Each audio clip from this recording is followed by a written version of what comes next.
Last chance for Pompey. The old and the new combined today. Bannon and Brown to sink a below par Pompey. First half goals from Philogene and Hurst. See Ipswich over the line in the end. Pompey's first defeat on the road this afternoon. It's been 2 consecutive defeats for Pompey. Now for our first game this season under the lights, Watford come calling. The last time the Hornets were in town, the Blues produced something special to secure championship safety. Can John Msino's men find another stellar performance to get 3 crucial points at home? Coming up, Franco Ume joins us live as the promising new signing finds his feet on the south coast. John Msino gives us his thoughts ahead of tonight's clash. Your chance to play at Fratton Park. How you can win a copy of the new EA Sports FC 26 in our latest giveaway. And after a raft of changes last week, who makes your starting 11? All that plus the latest news and analysis ahead of that 7:45 BST kickoff right here on Pompey Plus. So hello, good evening and thank you for joining us on Pompey Plus. My name is George Wedlake and with me on the balcony, Andy Orford and Paul Hardiman. How are we doing, guys? Back under the lights? Loving it. Can't wait. Looking forward to it tonight. It's going to be good. Paul, last week, let's go back to it very quickly, Saturday. Ipswich away is never going to be an easy one. John Msino talks post-match about the way, maybe during the early stages of last season, away from home, going 1 down, then 2 down. There's a high possibility Pompey could have just completely gone under and collapsed. That was not the case. We came out in the second half. We even grabbed a goal and kept ourselves in the game. Signs of improvement. Yeah, I mean, John will be disappointed, even though that you got 4 players out injured or unavailable for one reason or another, with Connor obviously. But it was one of those games where, in the first half, Ipswich could have run rout with us. It was a tough game for us, especially down our right-hand side, their left. They were doing really well. The goal that they scored was excellent, although we spoke about it on the day. We didn't think that the players, got out quick enough to close it down. And that's one thing that I'm looking for tonight. Here under the lights, bit of dew on the pitch. Nice, no wind, perfect conditions to go out and play football, run around and stamp your authority on a game tonight. So I'm looking for a much improved performance tonight. Yeah, talking of improvement, before that Ipswich game, John Msino was very clear that he needed his side to improve from Sheffield Wednesday. We definitely did see that, despite not taking any points from that. But it's still a good sign when you can pick things up, and going away to Ipswich, maybe if you go there not on the back of a defeat, but you go there off the back of a win, a loss away at Ipswich isn't the end of the world. It's just the way it's sort of come around, 2 consecutive defeats now. Yeah, it is. Ipswich were a Premier League side last year, George. They're competing right at the top of the English pyramid, and we just got promoted. So there's that levelling off a little bit to be had, I think. And the fact Pompey went there, first half, I hear what you're saying, Paul, it was what it was. But second half, I think we were a lot more competitive and grew into the game and sort of nearly nicked a point in the end. And so he'll be heartened by the second half performance, definitely. But he'll want to see a big improvement tonight in the first half performance. And like you said, this is more winnable on paper than probably the Ipswich game away. Yeah, and it was 5 new starters as well in the lineup, all trying to find their feet. But we gave the Pompey Plus man of the match to the skipper, to Marlon Pack, not just for his goal, but when he came on, the momentum of the game shifted slightly, and he made his first appearance of the season as well, off the back of an injury. Yeah, credit to Marlon first and foremost for, having that operation and then getting back so quickly. He was determined. I remember stood here talking to him regarding, his performance against, he wanted to play against Southampton. That was his main aim. Look, 1 appearance, 3 shots and 1 goal, 30 passes. And it was the passes, George, that we talked about after the game, about how he sort of made the ball come to him. He got on it, he passed it short, he passed it long, and he gave a different dynamic to the team. So, we'll see if he's playing tonight, but it's one of those where, he changed the game really in that, and he almost got a goal from the halfway line as well. Yeah, very David Beckham-esque, wasn't it, that one? Andy, let's focus on the fixtures coming up then in October. It's not like September's been difficult enough, but October, it seems to be even more intense when you look at the opposition and the scheduling of the games as well. Yeah, it does. We know the Championship, don't we? It's thick and fast, and if you look at the next 2 months' fixtures there, it's flipping heck. If we can come through that okay, then then we'll be really happy, you know. But Middlesbrough right at the top of the list there, flying high. Leicester City just come down from the Premier League quite recently. Coventry under Lampard, Stoke are flying this season. Birmingham have just got promoted with all the razzmatazz around them. Wrexham similar. Same story. It really doesn't get any easier, does it? But that's the Championship, George. We had it last season at the start of the season.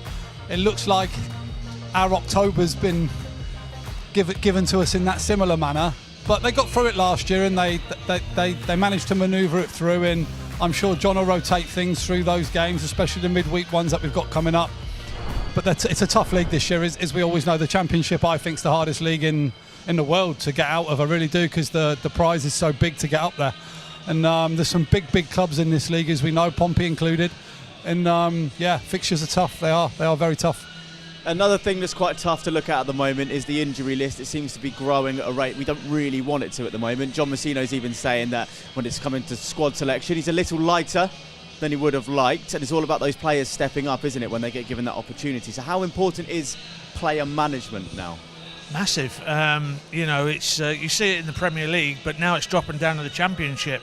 These lads are going to be playing around 60 games a season, with the League Cup games, with the FA Cup games. You'd like to think we might have a little run in that, but with the 46 league games, it's tough. Like you say, it's Saturday and then Tuesday or Wednesday for most weeks, and then you come up to that Christmas period and it's busy again. So, management of players is vitally important, and we've already seen with Shockmassey, hamstring injury there, Lang hamstring injury, and we talked about it, George, that perhaps now is the time to, we've got that international break coming up where you might have a little look at what you're doing in training, what workloads they're putting in. Are they putting too much? Are they putting not enough in? So it's getting that balance, isn't it, Horse? We've had that. Yeah, we've been there and lived that. You do pick up injuries, of course you do, but it's minimising them as much as you can in doing your details and a deep dive into it, which I'm sure they're doing behind the scenes. One thing that seems to be missing from Pompey's armoury of late is converting the shots into goals. Also, maybe a bit of belief in front of goal as well. I believe you've been crunching the numbers for us on that one. Yeah, look, everybody knows we haven't really scored that many this year compared to last year, I don't think, and we probably expected a few more goals at the start of the season from the opening 7 games in. But when you look at the overall shots that we've had compared to others, it's not actually too bad, but the conversion rate then is the problem, and it begs the question, is it just stepping up and concentrating more when you get into that final third, or is it a case that we just haven't been good enough in front of goal? It's certainly got to change though, because 5 goals in 7 league games isn't ideal. We've nicked games. One thing I would balance that with, George, is I think I talk to you guys a lot about opportunities rather than shots. And I think we've had plenty of opportunities this year in the final third to be able to maybe concentrate on that last little pass, or make sure that contact on a cross is coming in, or make better runs in the box, And here you go, is Yang here, and things like that. That's not probably classed as a shot. That's more an opportunity, but that's as good as it gets when you're getting through the back line, one-on-one. That probably won't go down as one of our shots. That's an opportunity, what I would call that. And they're the little bits for me that we've got to try and do better. This man there in the picture, Segicic, has opened doors quite a lot this year and done okay. My question is, from wide areas, can we have a bit better delivery? Josh Murphy not playing's probably affected that. New lads going into the team, taking time to settle. How long did Josh take to settle last year? Let's be honest. He took a little while, didn't he, to find his feet. So maybe when the boys find their feet a little bit, it'll start to improve. Let's hope it starts to improve tonight. And Paul, on that, when it comes to belief, is it just a case of when the goals start going in, the belief grows, or is there something they can work on now instantly to start rectifying it? That's confidence. It's,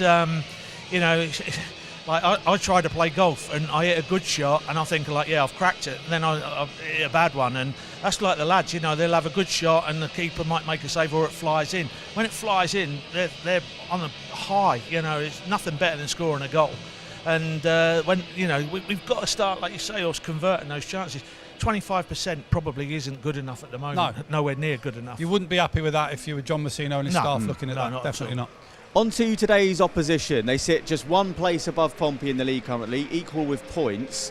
What's the story of their season been so far? Well, they've struggled, George, and it's quite ironic actually. They sit on the same number of points as Pompey. They've won the same amount of games, they've lost the same amount of games, and they've drawn the same amount of games. So it's literally a replica, and there's only one goal between them, as you can see there on the graphic.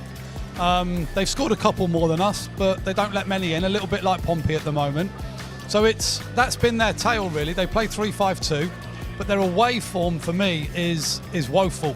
And this really is an opportunity for Pompey tonight to capitalise on Watford's poor away form. In all honesty, they've really struggled in that department.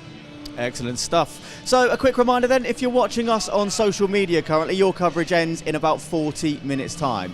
So if you want to watch the game or listen to it, get yourself over to Pompey Plus and purchase a match pass. And soon we'll be diving into your team news for this evening, but right now let's have a reminder of last Saturday's defeat at Portman Road alongside the thoughts of the skipper. Yeah, I think obviously first and foremost it's probably one of the toughest places we've come to this year. Yeah, I just think the overriding feeling is at times we probably don't help ourselves, especially when you come to places like this. You need to have 100% concentration. So they have a team full of really good players at this level and beyond. And we had our moments. We just probably a familiar pattern is that in the final third we just didn't have that final detail or weren't clean enough. So I think a tinge of disappointment. But then, like you said, we stayed in the game. We created half chances, and then probably the goal at the end was probably a little bit too late. So yeah, disappointing to go obviously back to back defeats, but 2 home games now to look forward to, and hopefully, an opportunity for us to respond at Fratton Park and kind of kickstart our home form. Pompey open up here, and Philogene free on that left-hand side if he can be found with the ball. And here is Philogene, and Philogene coming forward, a shot on goal, he's in! Ipswich take the lead. Jayden Philogene, with 10 minutes gone, has put Ipswich ahead. All a bit too easy. Ipswich 1, Portsmouth 0. Ipswich clear it away. Hurst flicked it on, and Paul and Knight went for the same ball, and Schmodix can break into the area. A real chance for Sammy Schmodix, back on his left foot, blocked by Bursic, up in the air, save. Massive let-off, 1-0. Well, how could 2 players go for the same ball?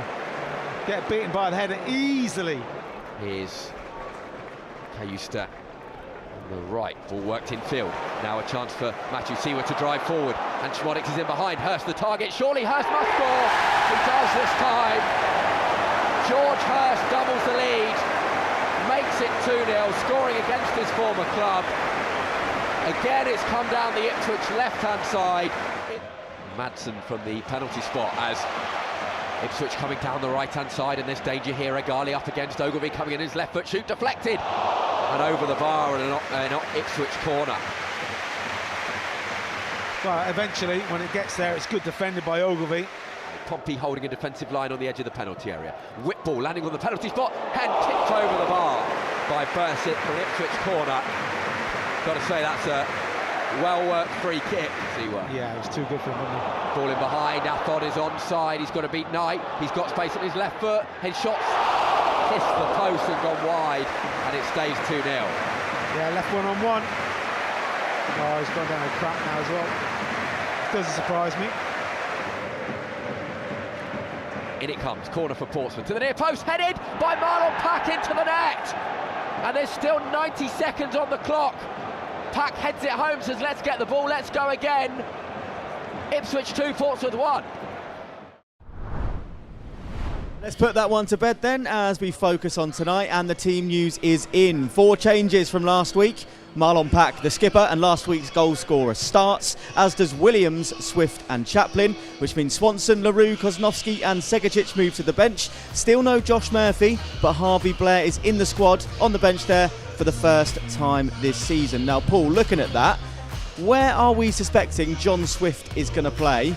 Because we've got Dazal and Pack in there, we would suspect, as the holding midfielders. Yeah, so there's 2 options, isn't there? Swifty as the 10 and playing out wide right. There are other options that we could discuss, but I don't think it's worth doing that. So I feel that I think Connor will play in behind, and I think Swifty might play out on the right wing, which again doesn't really suit him. But I always remember Kevin Dillon when I played. He said he always wanted to be on the pitch at 3 o'clock. That was his superstition. So you want to be in the team, and you'll play anywhere. So Chaplin's better as a 10. swift midfield player, so I think he might just be pushed out a little bit wider. Yeah, and the battle of the right backs, Andy. The winner of that today is Williams, who we know can do a great job. I'm thinking back to Stoke last season, man of the match performance there. But Swanson has been playing really well of late, so there's a lot of competition in that area. Yeah, they're well equipped to that. Devlin can play there as well, kind of. We've seen him play there, so there's plenty of cover there at right. But I personally think when he's at it, and if he can hit the standards that he hit against Stoke last season, Jordan Williams is our best right fullback. I really do, because I've seen that with my own eyes and watched it and he was amazing that night. That's as good a performance as I've seen from him. If he can get to that standard or around it, I personally think he's a shoe in it right back. It's keeping him fit, making sure he's at that standard. So, yeah, let's see how he goes tonight. And two of the first-time starters last week were Bursic in goal and Knight as centre-back. They're there again today. How do you feel they both did? Yeah, I thought they did okay. There was one ball that probably Knight didn't really fancy, where it was played in behind him and he had to get back quickly, but he did well. He got his body in the way. All good defenders, that lack a little bit of pace, use their body to protect it, so he coped with that well. I thought the keeper did very well. Couldn't be faulted for either goal. So, his distribution was reasonable. Shot stopping was reasonable. So, yeah, I mean, it'd be nice for him to get the first taste of Fratton Park when it's tonight and night as well. It's when you make your debut, you make it away, you always want that home one to be a good one as well. Segacic has been one of those players that seem to have just adapted to the English game very well, considering the first few games of this season. He moves to the bench today. That wouldn't have been an easy decision for John Msino to make, because his work rate has been something else. Tough decision for John, because as you said, he was the standout player in the first few games, certainly in pre-season, in the first couple of games that I watched. George, I liked him as the 10, but obviously Connor's come in, wants to play there, Swift can play there, and he's been nudged out to that right-hand side. And I read an article that he wrote, which he was commenting on that as well. And yeah, it's a tough one for him, but look, that's what John gets paid for, to make those decisions, and he's obviously seen something tonight, a little chink where he can go and affect Watford. Chaplin's a top quality player. Once he gets going, we know what's coming from Connor Chaplin. Segacic will have to bide his time and where he slots in, as will Swift. There might be a little bit of rotation there as the season goes on. But I remember last year, John was searching for his best front. Matt Ritchie didn't play for a little while, and then he chucked him in, and you found that front three in behind Colby. And I still think John's searching for his best combinations at the moment, and I think that will start to show. The other bit about that is you're still missing Lang and Murphy as well. Yeah, if Josh Murphy's fit, he plays. Yeah, and Lang as well, in my mind. Yeah, definitely competition for places there if everybody's fit. But Marlon Pack coming back in, captain's armband on.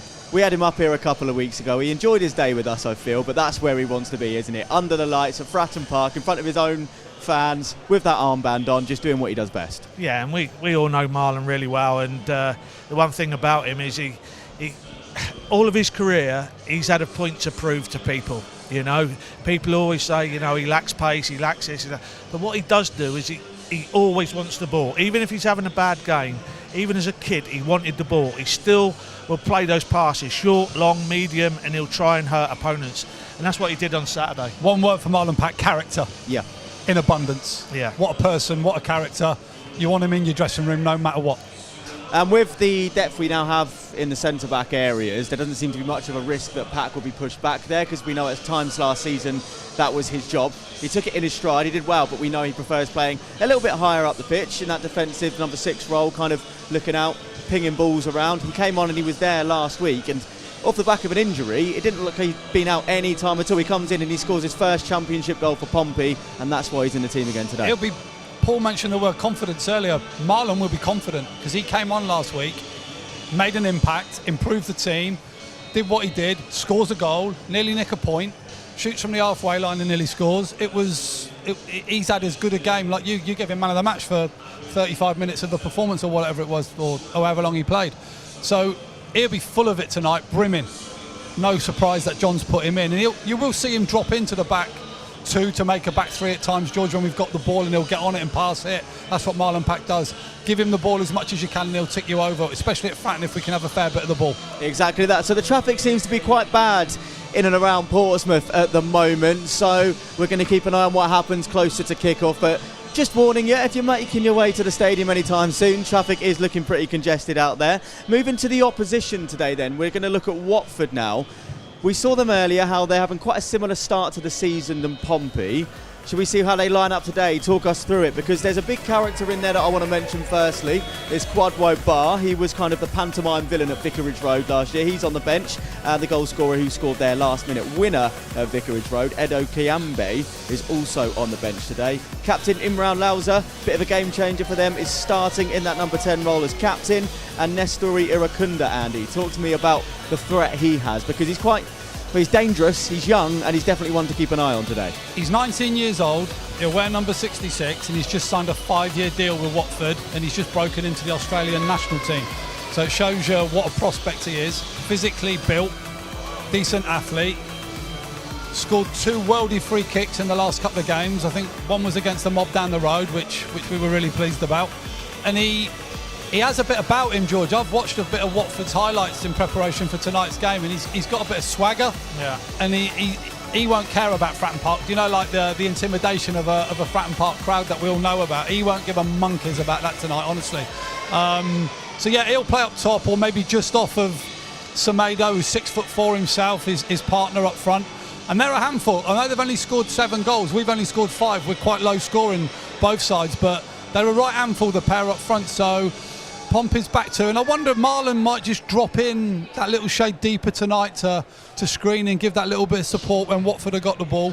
But I then go the other way, and although I've said they're a threat in that, their away form, George, is woeful, as you know, and it's not been great at all. Yeah, just one question about their head coach, Paolo Pesolano. He's still looking for his, starting lineup, really. He's making a lot of changes. He's looking for consistency, and as we can see there, the head-to-head on the screen, similar to Pompey in pretty much every aspect so far this season. Absolutely, and it is very, very similar. And like I said about John, he is searching. He's new manager, lots of new faces through the door. You know what Watford are like? It's like a revolving door, isn't it, at Watford at the moment? The only thing I would say there is the clean sheets.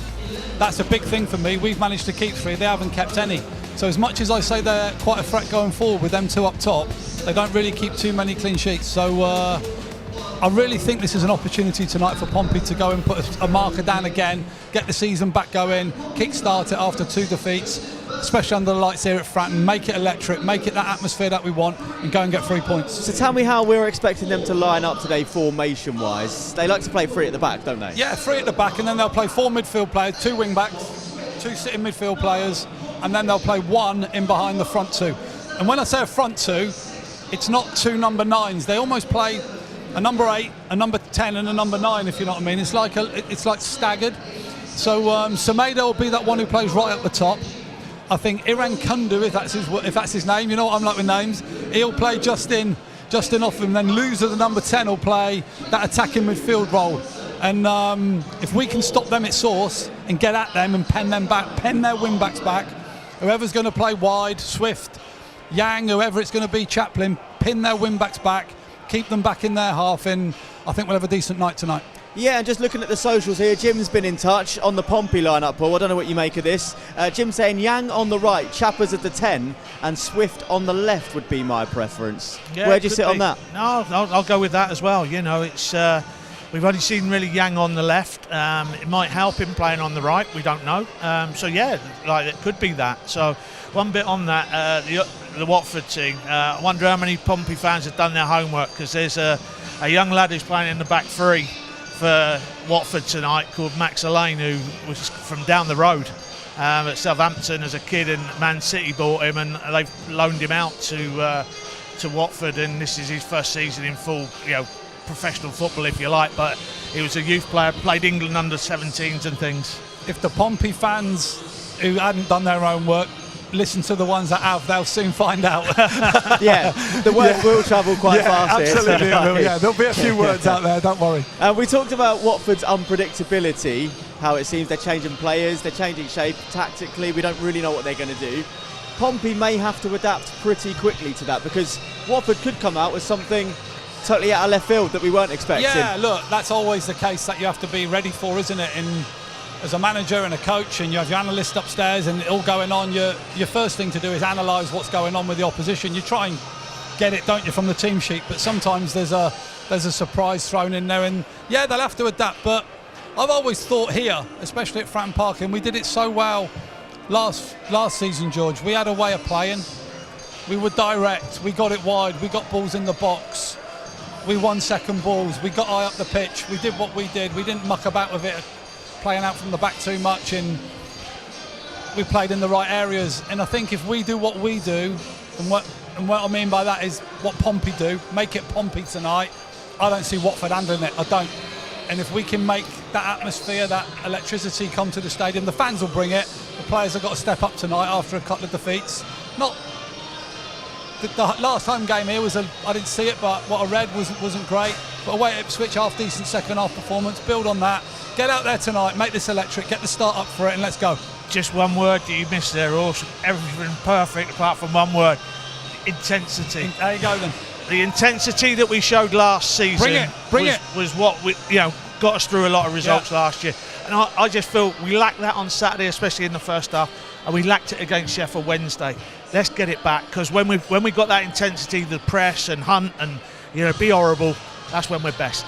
Nothing like a bit of live feedback for you there, Andy, on the show. Thank you, Paul. I quite enjoyed That's that. all right. Nice Much appreciated. No problem. Talking of intensity, though, where does that come from? Where does that originate from tonight? It starts with your front players when they're in possession. We were talking about how Ipswich did it on Saturday. The balls played. The ball that we just saw for Segacek played for Yang to run onto. That was the type of balls that Ipswich were playing. But if it, you've got to make sometimes a bad ball a good ball by sprinting after it, putting the defender under pressure, making him make a mistake, make him kick it out for a throw-in, make him give it away. And when you do that, that intensity starts there. That first man that presses isn't always the one that's going to win it. Usually it's the second or the third man that's going to win it. So you have to be clever. You have to anticipate where the pass is going to go. So the first man goes and he might show him one way, or he might just go direct for the ball. But the players behind him, when that ball goes there, they've got to go in quick and they've got to press. Okay, great. We'll get more from you two in just a moment. We want to hear more from you at home, though. Let us know your thoughts on the lineup. Everything Pompey. We can't take your calls, but send us your messages, your pictures, your videos, your voice notes, everything else. And also any questions for Franco Ume, who is joining us in the studio in the next couple of minutes. On X is Pompey.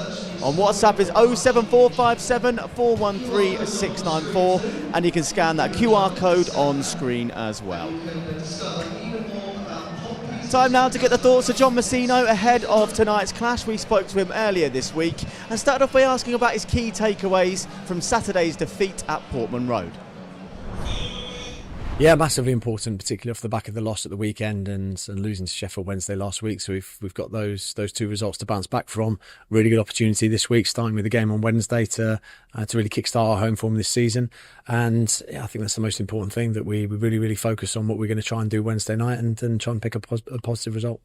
I thought Josh showed some really good glimpses in terms of why we signed him and what we expect from Josh, particularly with the ball at his feet.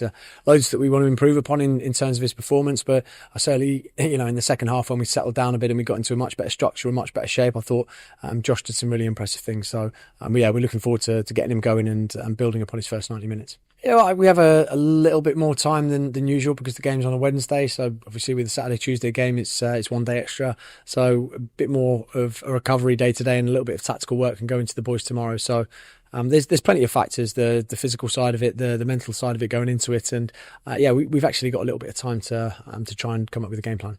Regardless of how we're doing at the time, whether it's a moment of adversity or we're doing well, we need players to come in and do well and impact the side. And Marlon did exactly that in tough circumstances, coming on 2-0 down away from home. Could have scored just before he actually put the ball in the back of the net as well with a really good effort, having been on the front foot on the press, dispossessing Nunez and then just being really unlucky from about 60 yards. So I was really impressed with Marlon's performance, and we need to see more of that from everyone. What are you expecting from Watford? They're a really good side. Probably not the start they wanted to the season before the weekend, but picked up a really important and big win at home at the weekend. So they're going to come here with plenty of confidence.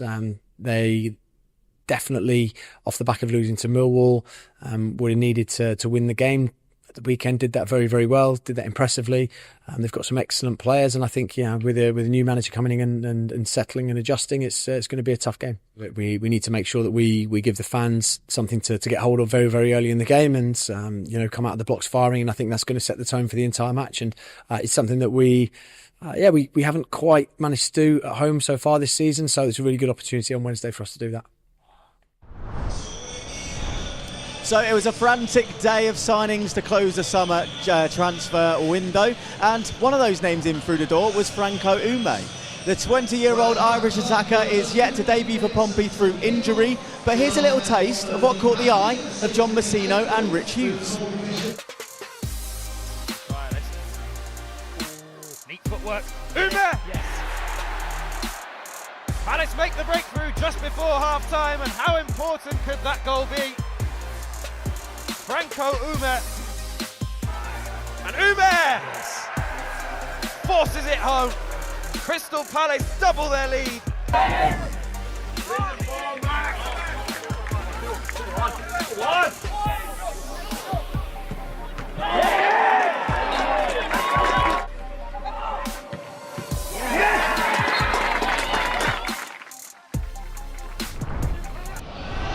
So Franco, thank you for joining us. Firstly, I know you had to fight through a bit of traffic to get here, so we really appreciate your time today. And those moments we just saw there, we're going to talk through in more detail shortly. But for the fans that don't know currently your situation with the injury, what are we dealing with at the moment? A hamstring injury, 2C, and I was coming back from an injury at the end of the season, so we're just being really conservative with, don't want to rush me into anything, so that's how it's going. Yeah, best to take your time, I guess, in that circumstance. You know roughly time frame. We know how much you probably want to get out there and play in front of the Fratton fans, but realistically, when are we looking at? Do you know? I wouldn't know for sure right now. I had a scan the other day, and I'll talk with the physios after today's game. So there's not. You haven't got any minutes under your belt yet for Pompey. That will come with time. But how's life for you in general on the South Coast? How have you settled in at Portsmouth? It's been good. I've loved the area. It's definitely very different to London. But I've been about Gunwharf Quays and everything, so it's been nice. So some of the action we just saw there, going back to that, you've played for the Ireland under-19s. That must have been a great opportunity for you, alongside one name familiar to a lot of Pompey fans from last season as well, in Marco Mani. How did that opportunity come about? How was the news that you were getting called up received? Yeah, so I've been playing international since under-17, and yes, ever since then I've just been playing with the international team. I've played with the 21s, and obviously with this injury I've missed out on the last 2 camps with the 21s, but hoping to get back into that team again. Yes, at under 21 level is where you've reached currently. Obviously we're going to aim further and further beyond that. I guess that's one of your ambitions going forward. Yeah, definitely, 100%. Then you got the move from Cork to Crystal Palace. A Premier League club came calling. That must have been exciting. That must have been a big moment. And what are the big differences from playing for a team like Cork to going to Crystal Palace for you initially? Definitely, technically, I think, obviously when you're playing at Cork City, you're playing with men, and it's very a strong game, but technically it's not as good as what they would have at Cat 1 academies down in England. You scored quite a fair few goals for Crystal Palace, a couple of assists in there as well, quite a danger man. That was your reputation, and that's one of the reasons why the club were looking at you. What are some of your highlights when you look back at your time there? Goals, assists, pace, power. Very versatile. I've played wing back, I've played winger, I've played striker, so I think I've got a lot to my game.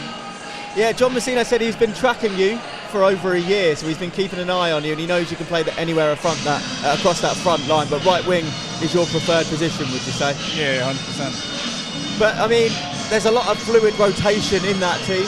We see it today, a lot of players chopping and changing in that position. Your versatility, can you see yourself slotting in there somewhere soon? Yeah, definitely, obviously. I'm going to have to start training with the boys before I start playing with them, but looking forward to it. Yeah, one step at a time. Paul? What attracted you to Portsmouth? Fantastic club, lovely area to live. I mean, why did you come here? A lot of people actually talk well about Portsmouth. I was talking with Toddy, who played here for a while, and Jack Hicks-Flynn he was working, what was he doing here? Psychologist, yeah. He's a psychologist over here. They all had good words to say, and obviously Marco Mani, I've been talking with him for a long time, and he had good words to say about it, and everything's been good. And what about this place under the lights, Franco? Is this your first experience of it under the lights? No, I was here Sheffield Wednesday. Okay. Under the lights, yeah. So how have you found the intensity of the Pompey fans. How have you enjoyed that? It's my first, like, when I went to that Sheffield game, it was the first time I've been at Fratton Park, and first time I've got to witness the atmosphere. But I heard at night it's even better. So I'm looking forward to today's game. Definitely. Wait till tonight, mate. It really gets going. You'll enjoy it. You mentioned Toddy there. Svetoslav Todorov's a bit of a legend around these parts, coaching at Palace now. What was it he said to you about Pompey? How did he help sell the club to you? Because he was here through some great moments. Yeah, he's definitely. He said it's a great club for you. He said you'll develop there, and he said it's a great club. It's a family club. He said you'll love it there. So, going forward from now, then, what are your ambitions? What would you like to achieve over the next couple of years, at least? Definitely get back fit, and then get into the team, score some goals and win some games. Brilliant. And can we get a score prediction for tonight, please? I don't know what I'm looking at on the grass. Just for any clues. What have you spotted that we haven't? I'm looking at the corner flags. I don't know. 2-0 Pompey. There we go. We'll take it. We don't know how you found that, but if it's right, we're going to come to you for more. Thank you very much for your time, Franco. Enjoy the game. Now it's time for our latest giveaway on Pompey Plus, and here is how you can get your game on. The new EA Sports FC 26 lets you play your way with an overhauled gameplay experience powered by community feedback, manager live challenges that bring dynamic storylines to the new season, and archetypes inspired by greats of the game. The club is yours. It features a completely refreshed Fratton Park, complete with the Pompey Plus balcony, although you can't play as a virtual and the Orford. Every detail from the stands to the roar of the Fratton end has been brought to life with greater authenticity than ever before. So get your hands on a copy for either Xbox or PlayStation by simply scanning the QR code on screen or visiting tinyurl.com/Pompey EAFC26. That's tinyurl.com/Pompey EAFC26. The giveaway is running until kickoff for Saturday's game. That's the 4th of October 2025, 3 p.m. British summertime. But you can only enter once. By entering, you agree to Portsmouth FC contacting you via email. Good luck!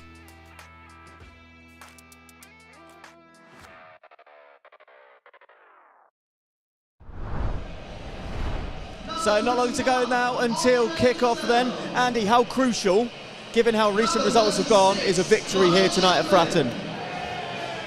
It is very crucial, George, for me, with the fixtures we've got coming up, like we just saw. You know, there's a tough run of games coming. I think this is really winnable tonight, given Watford's away form, Pompey's home form of last season. Paul used the word intensity there. It's got to come tonight. You know, the tempo, whatever words you want to use, they've got to bring that tonight. First game under the lights. We know what the fans will do. They'll bring it, but the players have got to step up right from the first minute. Yeah, let's go and get the victory. Andy mentioned the tough run of fixtures coming up. Previous results at Fratton Park this season have made it so we can't exactly call this place Fortress Fratton like we enjoy doing. How do we get back to that? By doing what we did last season, you know, working as a team, you know, momentum, tempo, intensity, whatever you want to call it, we need to bring it tonight. You know, those front players need to work together, the midfielders backing them up, and then the defenders doing their job. It might take a tackle arts tonight. Yeah. You know, it might just take someone to take one for the team and go and have a proper tackle. Not a silly one and get sent off, but just to get it going and really go for it. And what role do the fans have here, Paul, tonight? How instrumental can they be in turning this place once again back into a fortress? Well, the fans do what the fans do. It's what the players do that gets them going. You know, and he's right. You know, it could be a tackle, it could be a shot, it could be a block, it could be anything to just get them going. But once you've got them going, keep them going. Keep that, you know, intensity of the, you know, whatever it is, tackling, heading, passing, shooting, running, you know, whatever it is that's getting the crowd going, keep it going. Yeah, and looking at that lineup today, how are we expecting Pompey to come out? Are they going to go all guns blazing early on? I expect a fast start. I really do, George. I expect them to come out the traps. I think they'll set the tone, they'll be direct, they'll get on it. It'll go into Colby. You're hoping he puts himself about. They've got players who want to come central. And even a couple of the wide players tonight are really central players. I think there'll be a lot of activity in there. They've got 3 centre-halves and 3 central midfield players. that centre of the park's going to be congested tonight. There's going to be a lot going on in there, so Pompey have got to be ready for that. This will be a good game, and I think Pompey will win this tonight. I really do. We know how desperately Watford are looking for points as well at the moment, given where they are in relation to us. How are they going to set up today? As an away side coming to Fratton Park, the first game here under the lights, it's quite an intimidating arena. Do you expect they'll live up to that? Yeah, look, Watford are one of the most inconsistent teams in the Championship. When they're on it, they can be a good team, and when they're off it, they can be absolutely awful. I just hope that on Saturday, where they got a decent result, they're going to come a little bit complacent tonight. It's going to be a tough game though still. Can I just balance that? They've lost the last 5 at Fratton, Watford, which I'll be flabbergasted tonight if they turn up. I don't know, you know, whatever they've had for dinner, pumpkin soup, or I don't know, whatever they have these types of things these days, but yeah, they'll come here tonight. And I think this place will overawe them tonight, I really do. And I don't see that changing. We'll win tonight. We'll come to you for your predictions in just a moment. Over to the socials. Tom, ready for the kickoff. My nephew is mascot tonight, and I think he's going to walk out with local hero Marlon Pack. Play up Pompey. Phil's gone for a 1-0 Pompey tonight. Andy, what are you going for? 3-0 Pompey. 3-0 Pompey, we'll take it. And Hards, what's your prediction for today? I'm going 2-1 Pompey. 2-1 Pompey, so victories all round on the balcony. And that is just about it from us for now. We will be back at half-time for you, and if you're watching us on social media still, your coverage will end here. So if you want to watch or listen to the game, get yourself over to Pompey Plus to secure your match pass. And myself, Andy and Paul will return at half-time. And before we head pitchside, here's a reminder of a very special occasion at the Fortress when Watford last came calling 163 days ago. Pick it up. Pompey 18th in the table, 6th clear of safety. Throw to Bishop in the penalty area, back to goal, hooks it in. Ritchie's there! Oh, it's great save, still there, Ritchie! Slipped over the bar, and it's a corner kick to Portsmouth, and Ritchie should have scored. He should have done. I mean, it's gone straight at the goalkeeper. Ball is back with Rob Atkinson. Pompey have it in the centre circle with Potts, who goes away from Dumbia and out to the left, and again it's Murphy, chance to take on Andrews if he wants, and he's going to go round him, and he's going to get the chance to get the cross in, but again it's too close to the goalkeeper, who drops it, and Colby Bishop puts it into the back of the net. Portsmouth take the lead. Bishop is not going to turn down an invitation like that. Come out to defend. Williams covered at centre half, and batters cross to the near post, far post. Is easily headed away by Conor Ogilvie for Portsmouth, but it's still there. Duomo, touch, Luzo wants to hit one from distance, and he's hit the bar, and it's a great save from Schmidt to tip it onto the bar. What a strike that was from Luzo, still 1-0 Pompey. Well, it's a great save, isn't it? Back square to Regan Poole. Long diagonal ball forward, and a header at the back by Andrews, goes straight to Hayden, touch to Bishop, Pompey outside the penalty area, Sadie trying to hold off one challenge, Matt Ritchie flying in, Ritchie hits it! It's a good save by the goalkeeper, and a corner to Pompey. Yeah, it's a good strike by Matt Ritchie, isn't it? Goalkeeper tipped away. 4 runners to come from deep. This is again deep to the far post, and it's actually a good punch away from Egil Selvik. Chip back into the penalty area, Bishop trying to get there, and Bishop sees his effort saved. How did Selvik save that one? I've no idea. It's still only 1-0. Using his size to try and win the ball for Pompey. Play that in field, looking towards Murphy, and Cirolta makes a mess of it. And Murphy trying to get the other side of Kevin, and Murphy has got the other side of Kevin, and Murphy's been fouled by Kevin, and Kevin will be sent off. It's a red card. Watford are down to 10 men. The referee had no choice once he blew the whistle.